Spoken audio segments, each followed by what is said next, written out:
Only you, okay? Hold on. Okay.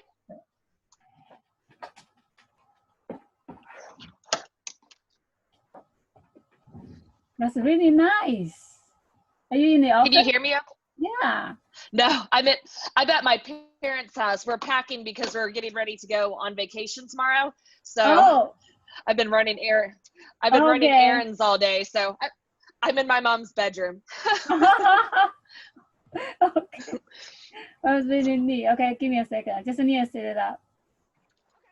So what do you want me to, people can contact you with your phone number, or you want to use the website number or what?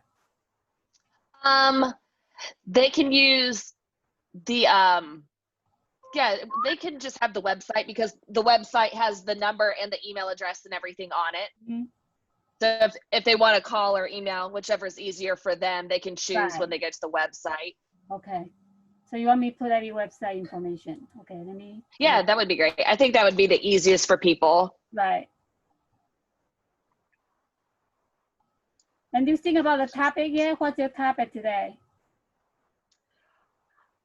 Well, what did you want to talk about? I know that you said you wanted to talk about women. What you want to talk about? It's you. So you have to. We want to make sure we have everything covered. So what is the topic today? For women for the mental health? Yeah, we could talk about women's mental health. I know you had said you wanted to do another one on women with COVID because when we talked about it before, it was a very long time ago. Right.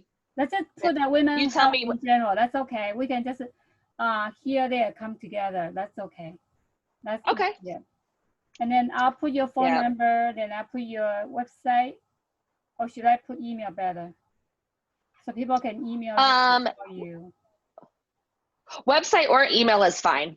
Yeah, but people are more than welcome to email that. I have an office manager that checks it all the time. So even if I'm busy or in session, someone is always there to either, if it's a question for me, then they'll definitely tell me right away because I think, I'm not always great about checking my email.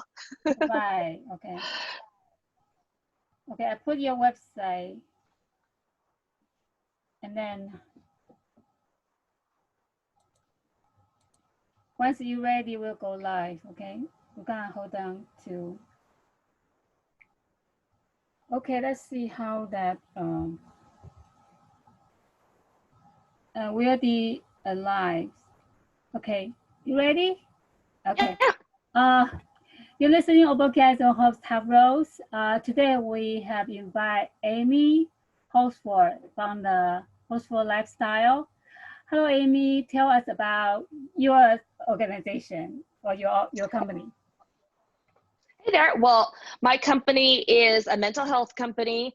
We have several different types of clinicians. We have psychologists, counselors, we have addiction specialists and social workers. And I myself am a counselor, a mental health counselor, and an educational specialist. And so we do marriage and family counseling. We work with children. We work with adults, couples, pretty much all ages. We all have our own different specialties.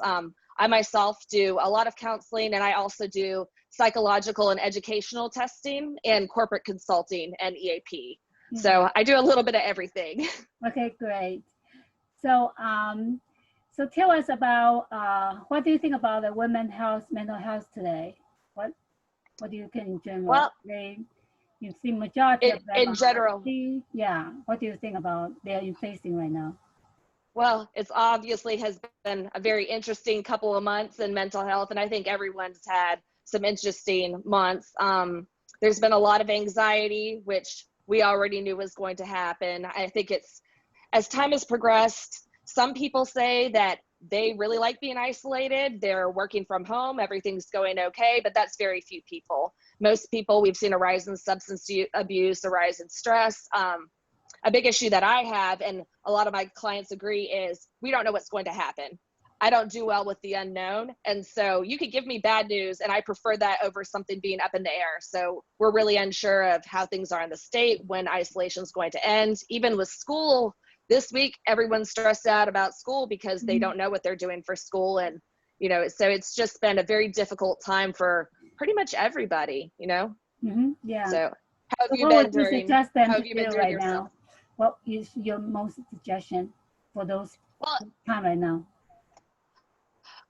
It all kind of depends on the issue. I would say for women, there are several categories. Obviously, yeah. How about what? How about age group? Let's divide by age group. Yeah, that'd be easier for, age group, like right now, like a teenage or like age group for women only. Okay, so for an age group, I don't know if I would start with age group. I think obviously whether you have, we'll say working women, for working women, whether you're working at home. So that's been stressful, especially when you have children at home. Right. And it's just going to get worse with children being home at school, because if you're working, even if you have online where the teacher is Skyping or doing Zoom calls with your children and they're supposed to be doing schoolwork, even 5th, 6th graders, people that, you'd think, I don't know about you, but I have an 11-year-old niece and she's way better with computers than I am, way better, but they still require you to kind of sit and help them, even when they're older. So a lot of people are having issues, even stay-at-home moms who don't have a career right now. Their career is, career is raising a family and taking care of a household. This still interrupts their day because it's constant care where their children would normally be in daycare, at school, or going to preschool. Now they're stuck at home. And so, they really can't get what they need to get done to even maintain a household, because it's difficult to do that with children as a full-time job. Yes. So that's been the number one thing for women with children, just a lot of stress. And also for women who are getting up and going to work, a lot of women who are working part-time or who were working full-time, their employers are pressuring them to take on more hours, because a lot of people are still out of work. A lot of people don't have childcare, and so they're not working right now. They're working small hours from home. And so employment is down in the office. And so I have several clients where they were able to work 3 days a week in the office and 2 days remotely from home, and something like that. And they made a couple of them in particular, they pressured them into going to 5 days a week with extended hours, where they're leaving the office at 6 and before they were leaving at 4, going in, things like that. And so these women were like, now I don't have childcare, especially over the summer. Do we get grandma to watch them? If you don't have any relatives, it's very stressful. And then you don't want to put that on relatives. So finding daycare, the first thing I do is encourage women, talk to your employer. The worst thing they can tell you is no. Several people have gotten the paycheck protection programs and have applied for grants and funding from the government to help. That is what the funding is for. It is to help in a situation like this, help cover, daycare, childcare, whatever their employers need, the employees need to be able to maintain as normal of a life balance for themselves and their children as possible, because children need a schedule. They can't just be being shuffled around at all times of the week. And so some employers have been wonderful about that. Some have not been. But I always say, go talk to your employer first, and you can give them a couple options. You're asking me to work all of these hours and I'm willing to do it and step in, but it really is hard to draw boundaries when someone who employs you, difficult conversations like that are obviously uncomfortable to have, especially with your boss. I see. So even after this week, school is starting on August 12th, August 13th for basically everyone around here. The parents, they must be like crazy right now, starting crazy, right? There's a lot of anxiety. A lot of people have no idea what they're doing. A lot of people are switching schools, pulling out of schools. Churches have discussed starting up little co-op programs. But everyone who came into my office this week, every parent who I talked to did not have a set plan for when school starts. Oh, okay. So another source of anxiety. Yeah, it does. So, so you think about the working women and with the school and the children. What else? Do you think about how about what other category for the women you think will be affected? I have a lot of women who have stable careers. Some of them are currently accepting unemployment. Some of them have taken a break. Some of them are going to work. Some of them are working from home. And for a lot of these women these are people who are working a job and not a career. It's a paycheck. They're not particularly happy with their lives, things like that. I've encouraged them to use this opportunity. If you're getting unemployment, use this opportunity into coming up with a career plan. And I have several people in that category, because if you know, for a lot of people, going to work is a paycheck, but man, it makes your life so much easier when you like what you're doing. And a lot of people aren't satisfied with their jobs. So I have several people where I've done career assessments to try to help them, you know, come up with what they're interested in, because several of them, I'm like, if you could do anything, or give me some things that you think that you might want to do, and they're not even sure. So I've done some career assessments to try to point them in good places. And, you know, in the Charlotte area, around Union County, Cabarrus County, especially Monroe, and places in Charlotte as well, they're opening up a whole bunch of companies who have received government funding and who have committed to offering a certain amount of jobs, starting out with a process like an expansion plan, but they have to start off offering a certain amount of jobs, or they have to pay that money back. I know so that. There are jobs, there are careers, there are great options out here, but a lot of people don't know about them, because you and I both read a lot, and we get to talk to so many people that you know, we get information from everybody we talk to, but a lot of people don't know about these jobs, or they don't know about them yet. So what have you been seeing with the women? Because I know you work, you never really took time off this whole time. Have you noticed yourself having any challenges? I've been working like different settings, like radio recording, and also with my government consulting work. And right now I'm also in training for helping small business become a mentor. So I was teaching the couple people how to do small business as well right now. So what do you think about beside how about senior, the female senior? Senior. A lot of my female seniors have been doing a lot of telehealth calls. Some of them have come into the office when they're having very bad days, but I've always told them, you know, your health is first. You know, you need to be very careful. So there's a lot of anxiety about death, getting sick and dying. So that is a big one there. And then there's just a lot of loneliness. I think a lot of people right now are lonely, but you know, people who don't have family around and who are aging, they can't see their friends and they can't go out. And so they're kind of stuck. Their children are grown up, or their children might live away with their grandchildren. And so the loneliness has gotten to be more and more difficult over time, because this has been going on for months. Some people haven't left, you know, their homes since like February, March. Everything is delivered to them through Amazon or whatever. And it's just, you know, you can supplement. I'm sorry? They just don't see human. You know, because, I mean, I don't understand. Human interaction. That's what I'm trying to say. But I mean, doing Skype and stuff, it only takes you so far. You know what I mean? Like going without a handshake or giving somebody a hug. I'm sorry, I didn't hear you again. Let me turn on my interaction. I mean, human interaction, like human. And I'm not really sure how to rectify, because they are at risk. And if they're really anxious about meeting with people, you know, I'm not, what do I have to, I can't fault them on it. I completely understand. They're doing what they can to protect themselves, but it is at the expense of their happiness, which is very sad, you know? So what would you suggest them to do then? You're doing what you can to physically survive. I don't know.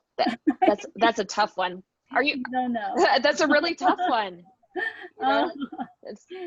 What would you suggest besides, you say it's a tough one, but think about outside box. You know, like maybe, I heard something like that. Let me share you.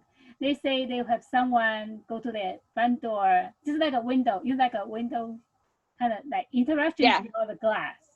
But better than the screen. You know, screen is still distance, but you can still see and interact, but not a shake hand or something like that.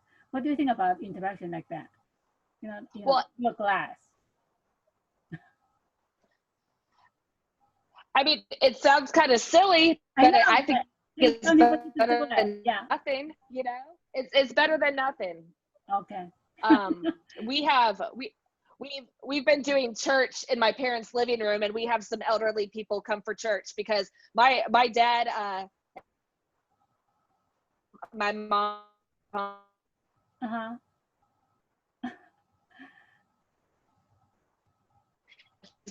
I mean, he's an accountant.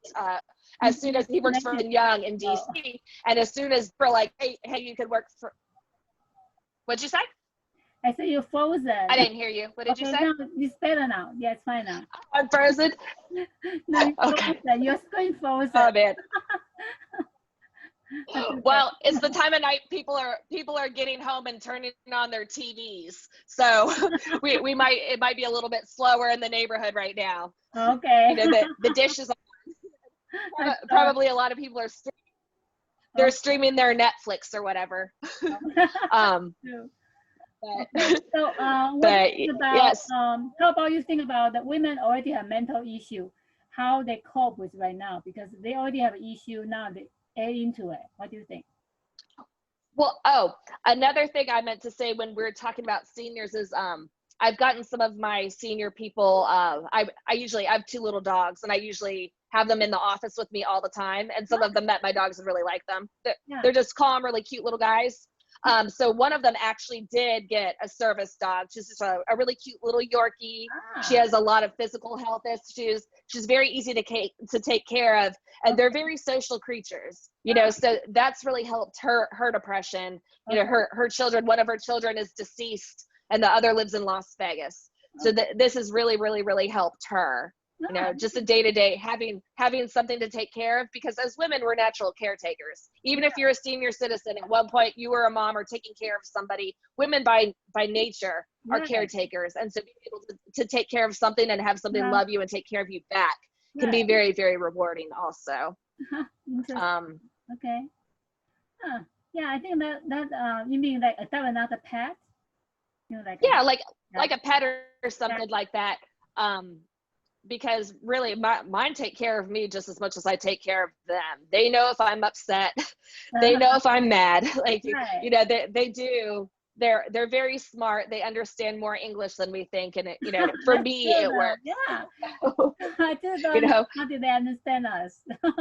Yeah, I think that's kind of true though. Yeah, I think, yeah, get another pet or something to take care. Yeah, that could be an idea too. How about we just go back to, we didn't address yet. So what do you think about the people who already have mental health, and because the COVID-19 hit, they become, because most like into them, because like if they already have anxiety issue, they already have a mental health issue like bipolar or whatever.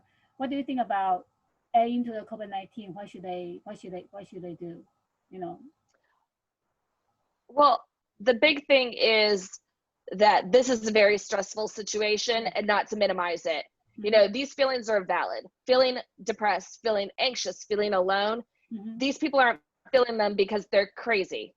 Like this is because we are in a very difficult, stressful situation. So I think number one is to be like, I'm crazy because I'm feeling so bad. There must be something wrong with me. Or I don't know about you, but if you're having a bad day, or if you're really upset and you look around and everyone around you is all happy and smiling and acting like nothing's wrong, it kind of makes it worse sometimes. You know, sometimes people just have to be real in it, you know, admit what's bothering them. And sometimes you just have to accept the situation for what it is. You know, this is a crap situation. This is very stressful. And my feelings of feeling upset, worried about the future, worried about myself, lonely, depressed, whatever you're feeling, it's completely understandable, and you're not alone, because more people than you know, whether they share this with you or not, more people than you know feel the exact same way you do. The worst thing you can do right now is feel ashamed of yourself, feel ashamed for the way you feel, because I think shame is the worst emotion ever you can feel.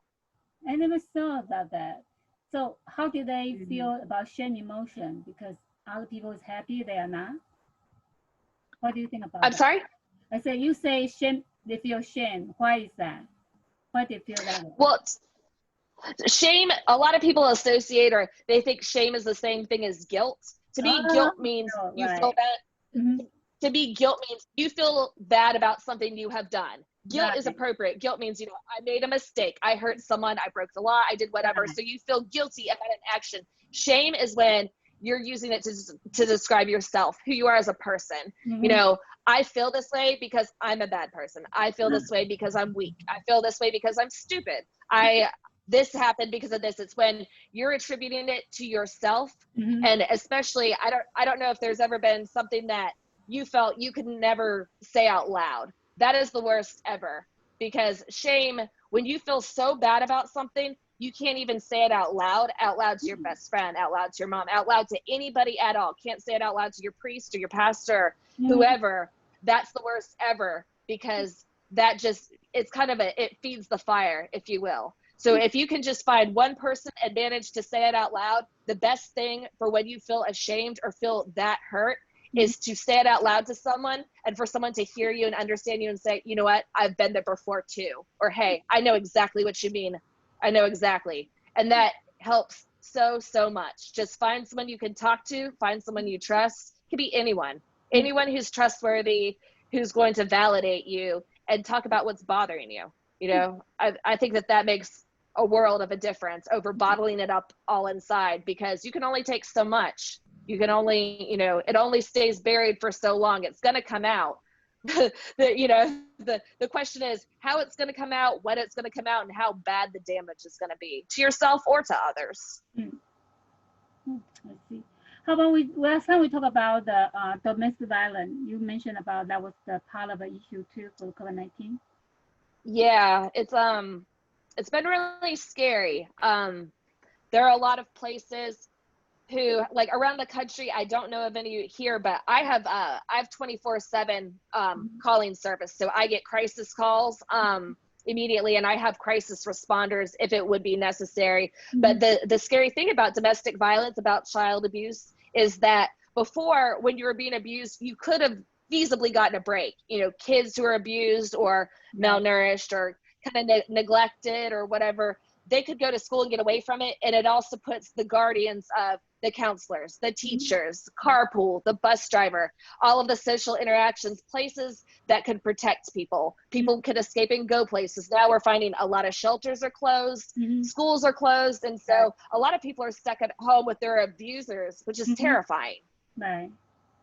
Terrified. And, you know, the police, I know that there's some strong feelings about the police, but there are a lot of very good law enforcement officers out there, and the good ones right now are busy trying to help respond to the crisis. And so law enforcement right now is very busy. So if someone was being abused and was to call 911, a lot of times when people are in abusive situations or domestic violence situations, they don't call 911. A lot of times if a 911 call comes in, it's a neighbor or someone who calls for them. But if someone was to call 911, are cops able, or do we have enough manpower right now in this area to be able to respond in a timely manner to save someone's life or to take someone to the hospital or something like that? And I'm concerned that, you know, a lot of times it's too late because it happens too fast. Domestic violence is the most dangerous physical situation you can be in. They train us as therapists. When I used to be a traveling home therapist, I was never, ever, ever supposed to, because you're taught to physically, I also worked in a psychiatric facility. So I was taught self-defense and how to physically restrain people. And you are never, ever, ever, ever, ever supposed to intervene in a domestic violence situation, or that's what the training is, of any sort, of any type, because that is the deadliest situation possible that you can put yourself in. That was the training I received. And from what I've seen about DV in my life, I'm inclined to agree. So it's unsettling for me. And so sometimes I have to take a break from thinking about it because I'm concerned. I have some concerns. So, and a lot of times when DV goes on, and domestic violence, it's not something that happens among any sort of socioeconomic status. It's not just single eyes in one. Rich people have just as much DV as poor people. It goes through all sorts of races. It goes through genders. It goes through same-sex couples. It goes through, you know, people who are married, people who aren't married, because people who are going through domestic violence, they hide it well. The abusers hide it well. The victims hide it well. You know, it's so feasibly someone can be, you know, being abused for years and years and years, and they could be your best friend. You might not have any idea. And so that's really scary to me too. Right. So what would you think they should come out and, you know, like just like a closet, they should come out and say it, and how they be able to protect themselves? That's way easier. That's way easier said than done. I know. A lot of people who are survivors of domestic abuse will tell you their survival story. And a lot of them will say, I should have left here. I should have left here. I should have left here. This is where I should have left. I didn't leave until here. Because ultimately, I can tell you if you're being abused, leave. Because chances are, especially if it's turned physical, your abuser will not change. Your abuser will not change unless court mandated therapy or the justice system gets involved. And then on top of that, they have to be highly motivated to change. And that's a very low, that's like less than 1% of domestic abusers. Very, very, very, very, very low chance that they will be able to be fully rehabilitated and not commit an offense again. But a lot of people will go through their story and I can tell you leave, but ultimately someone can't leave until they decide to go. And for everyone, it's kind of like people who suffer from substance abuse and tell a rock bottom story. Same deal there. You know, you could be there for them. You could offer support. Yeah, that's true. Okay. Or whatever, but you cannot, if there's just a disability or a senior citizen involved, then yeah, we do have authority to.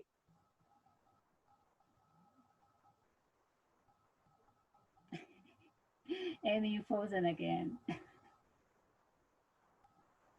Hello, are you back? You know, we can't force someone to leave. Can't do it. Right. They have to decide that they want to go. Yeah, that's true. So what overall right now for the COVID-19 for women, what do you think the best suggestion for them right now? Well, being a psychiatrist and you being a woman yourself. Well, I would say for me, the thing I've been trying to do is use this time wisely to, I think I told you this, Stephanie. I have a bucket list of a bunch of things that I've been intending to do. Oh yeah, and I've told you about this. I'm like, I have a list of things that have been on the to-do list that keep on getting pushed to the backseat because, you know, just in life, there's always something that takes precedent over doing this or doing that. So I've been trying to get projects done. And then for a lot of people, it's think about what you really want, because for many people who are on unemployment, this may very well be the only time that you are out of work until you retire. Or for some people, if you don't have a retirement plan, until the day you die or aren't physically able to work. So I'm like, take advantage of this. Find out what you really want to do. If you want to do a training program, if you're looking at a career change, if you're looking at, you know, anything like that, now's the time to do a training. Now's the time to do something to advance yourself into the career you want. For me, I'm like, you know, I used this time I changed where I lived because of COVID. I was able to change where I live, and I'm paying, you know, $700 less a month. So there are certain advantages to COVID. If you're looking at buying a car, now's the time. If you're looking at getting a loan for something, now's the time. There are opportunities out there. And so think about what you need, or think about ways COVID could work for you. I've picked up some hobbies that I'm now doing that I didn't do before. So that's been a little bit fun. Well, me and one of my dogs are learning how to paddleboard. So I ordered all these paddle boards, and we got his little doggy life jacket on him. So I've been trying to take him out all week. I've gone out myself, got out with my family. My family and we've been spending a lot of time together, which has been fun. Yeah. I really like COVID because I miss my brother. He lives in DC, and my brother's been here. So having him around's been great. We do physical stuff all the time. Oh, my brother's trying to get me to do pickleball, which I guess it's kind of like tennis. So my brother's been doing that, just kind of exploring things. We live by the lake, by Mountain Island Lake. So we got a boat. We go out. I think everybody knows that all of the exercise equipment and exercise sporting stuff and, you know, whatever is sold out because everyone's getting outdoors to keep themselves occupied. So there are certain fun things you can do. You know, and in terms of the mental health, there are many people that are willing to do telehealth and Skype. Some of them do insurance, some of them don't. And so if you find yourself lonely and needing somebody to talk to, there's plenty of opportunity out there. I still see people in the office, and another clinician. And do you want to also mention about your office was looking for co-op? Amy,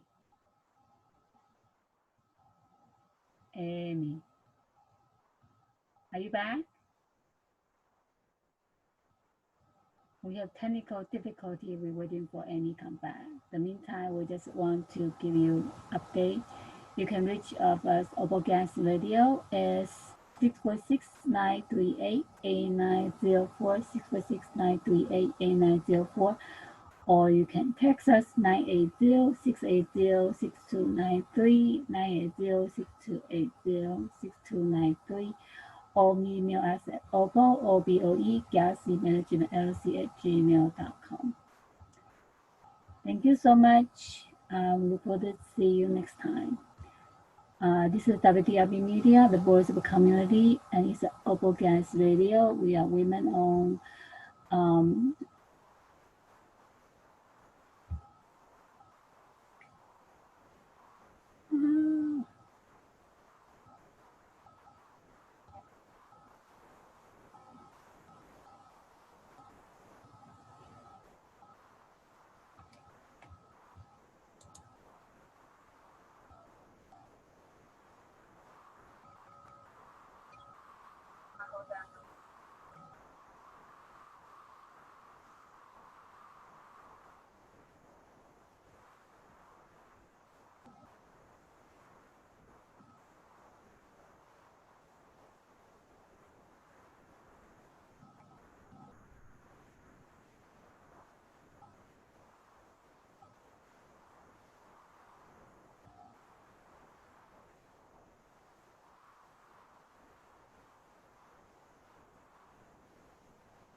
Okay, let's see how that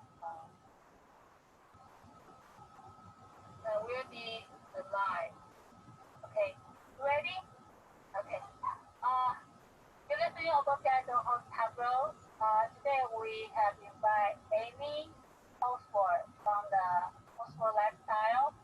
Hello, Amy. Tell us about your organization or your company. Yeah, well, my company is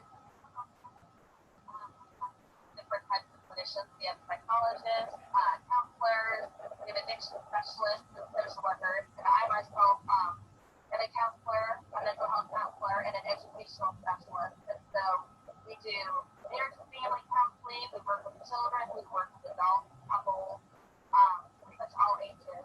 We all have our own different specialties. I myself do a lot of counseling, and I also do psychological and educational testing and corporate consulting and safety.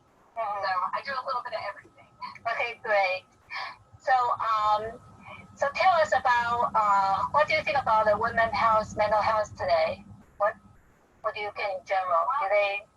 You see, majority of them are healthy. Yeah. What do you think about they're facing right now? Well, obviously, it's been a very interesting couple of months in mental health, and I think everyone's had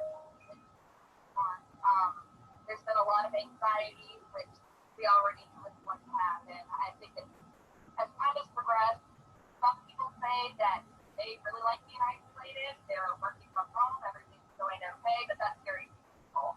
Those people, we've seen a rise in substance abuse, a rise in stress. A big issue that I have, and a lot of my clients agree, is you don't know what's going to happen. I don't do well with the unknown, and so if you give me bad news, then I prefer that over something up in the air. So we're really unsure of how things are in the state, when isolation is going to end, even with school. Everyone's stressed out about school because they don't know what they're doing for school, and it's just been a very difficult time for pretty much everybody. Yeah. So what would you suggest them to do right now? What is your most suggestion for those time right now? It all kind of depends on the issue. I would say for women, how about age group? Category. Yeah. How about what? How about age group? Let's divide by age group. Yeah, that'll be easier for age group, like right now, like teenage or like age group for women only. Okay, so for an age group, I don't know if I would start with age group. I think obviously whether you have, let's say, working women. Yeah, good. Working at home, because that's stressful, especially when you have children at home. Right. And it's just going to get worse with the children being home at school, because if you're working, even if you have online where the teacher's Skyping or doing Zoom calls with your children and they're supposed to be doing schoolwork, even fifth, sixth graders, people that, you think, I don't know about you, but I have an 11-year-old niece. She's way better with computers than I am. I don't know any children anymore. Required to kind of sit and help them when they're older. So a lot of people are having issues. Even stay-at-home moms who don't have a career right now, their career is their career is raising a family and taking care of a household. This still interrupts their day because it's constant care where their children would normally be in daycare at school or going to preschool. Right. Now they're stuck at home. So they really can't get what they need to get done to even maintain a household, because it's difficult to do that with children. It's a full-time job. Yes, indeed. That's the number one thing for women with children. So Right. a lot of stress. And also for women who are getting up and going to work, a lot of women who are working part-time or who are working full-time, their employers are pressuring them to take on more hours, because a lot of people are still out of work. A lot of people don't have childcare, and so they're not working right now. They're working small hours from home, and so employment is down in the office. And so I have several clients where they were able to work 3 days a week in the office and 2 days remotely from home, and something like that. And they made a couple of them in particular, they pressured them into going to 5 days a week with extended hours, where they're leaving the office at 6 before they were leaving at 4, going in, things like that. Right. So these women were like, now I don't have childcare, especially over the summer. Do we get grandma to watch them? And if you don't have any relatives, it's very stressful, and then you don't want to put that on relatives. Right. So finding daycare, the first thing I do is encourage women to talk to your employer. The worst thing they can tell you is no. Some people have gotten the Paycheck Protection Program, and have applied for grants or funding from the government. Right. Hell, that is what the funding